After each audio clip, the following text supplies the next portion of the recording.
Yo mga ka-riders, kumusta kayo? Welcome back sa channel. Ngayon ay pag-uusapan natin ang bagong labas na Nexi Plus 180, isang motor na unti-unting umaangat sa mundo ng underbone at scooter segment. Kung hanap mo ay porma, power at tipid sa gasolina, baka ito na ang motor para sa'yo. Kaya samahan niyo ako, i-review natin ng buo ang Nexi Plus 180 from design, performance, features hanggang sa presyo at verdict. Let's go!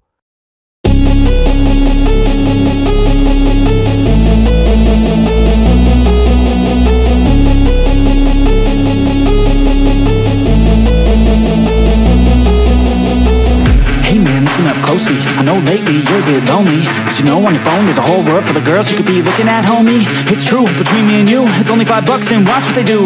Let's get high, lose track of time. Come on man, you know I'm a damn good time.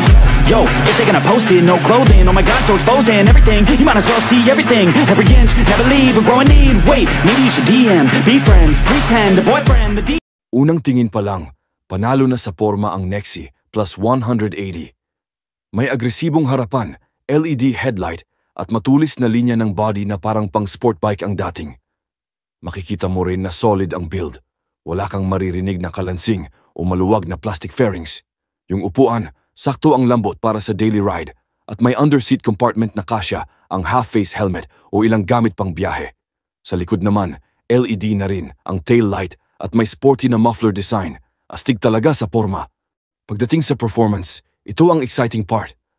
Ang Nexi Plus 180 ay may 180 cubic centimeters, liquid-cooled, single-cylinder engine na kayang maglabas ng humigit kumulang 17 horsepower. Ibig sabihin, sapat ito para sa city riding at kahit long ride o ahon, walang kahirap-hirap. Smooth din ang throttle response, hindi bitin sa arangkada pero hindi rin nakakatakot para sa beginners. May CVT transmission kaya walang gear shifting, perfect sa traffic. At sa usapang vibration, minimal lang. Tunay na komportable kahit long ride. Pagdating sa handling, magaan imaniobra ang Nexi Plus 180.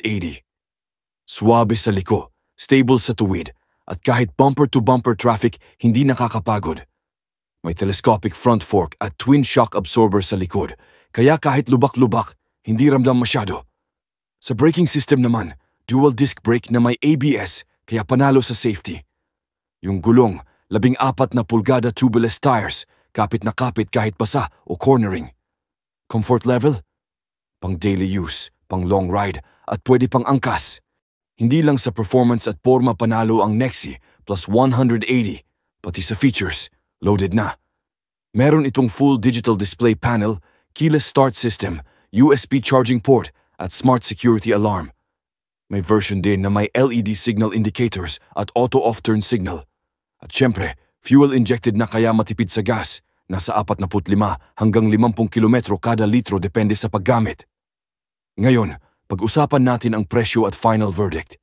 Ang Nexi Plus 180 ay may presyong nasa 100 at 10,000 piso hanggang 120,000 piso, depende sa dealer at variant. Para sa presyo nito, sulit na sulit ang specs at quality na makukuha mo. Pero overall, mga ka-riders, ang Nexi Plus 180 ay solid choice para sa mga naghahanap ng balance sa power, tipid at porma. Kaya kung gusto mo ng bagong motor na hindi basta-basta, subukan mo nang i-test ride ang Nexi Plus 180. Yan mga ka-riders ang review natin sa bagong Nexi Plus 180 ng WMoto. Kung nagustuhan mo ang video na to, huwag kalimutang i-like, i-share at i-subscribe. Comment nyo rin kung anong motor ang gusto nyong i-review next. Ride safe lagi mga ka-riders.